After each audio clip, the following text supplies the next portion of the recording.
जब मैं इस धरती से मिटा दिया जाऊंगा तो शायद तुम्हारी जिंदगी पर कोई असर भी नहीं पड़ेगा। आखिरकार तुमने मुझे कभी सच में जाना ही नहीं।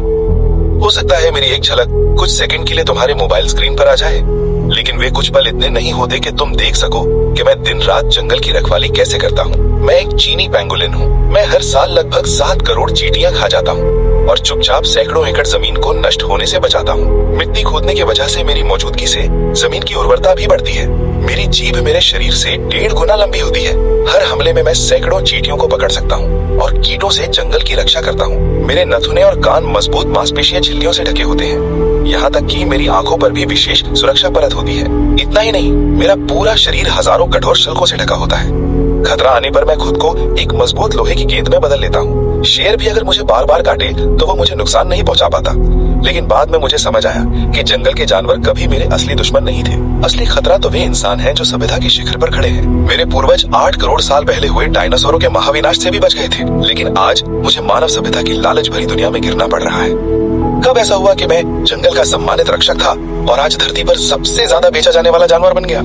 हमने कभी इंसानों की दुनिया में घुसने की कोशिश नहीं की, फिर भी हर साल मेरे 1 लाख साथी खून के सौदों का शिकार बन जाते हैं। जब इंसानों को हमारी अहमियत समझ आई तो उन्होंने मुझे देश का सबसे संरक्षित जानवर घोषित कर दिया।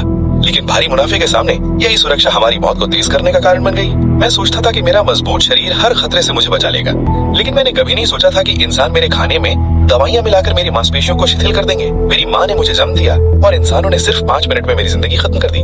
वे कहते हैं कि मेरे शल्कों से चीनी दवाइयां बनती हैं और उनकी कीमत हजारों डॉलर होती है, जबकि सच्चाई ये है कि मेरे शल्कों के तत्व इंसानी नाखूनों से अलग नहीं है। फिर भी वे मुझे मेज पर रखते हैं और शरीर को ताकत देने के बहाने मेरे शल्क खाने का फैसला करते हैं। मैं जानता हूँ ये बस एक झूठ है जो अपनी लालसा को सही ठहराने के लिए गढ़ा गया है। शायद इंसानी इच्छाओं की लंबी नदी में मेरा अस्तित्व बहुत छोटा है, लेकिन मैं नहीं चाहता कि एक दिन जब जंगल में कीड़े बढ़ जाएं और जमीन बंजर हो जाए, तब तुम्हें याद आए कि कभी एक जानवर था जो इस नीले ग्रह की खामोशी से रक्षा करता था। मेरी जिंदगी इतनी मजबूत थी कि करोड़ों साल पहले आई प्राकृतिक आपदाओं से भी बच गई, लेकिन आज ये इंसानों के हाथों खत्म हो सकती है। मुझे उम्मीद है कि मेरी कहानी ज्यादा से ज्यादा लोगों तक पहुंचे।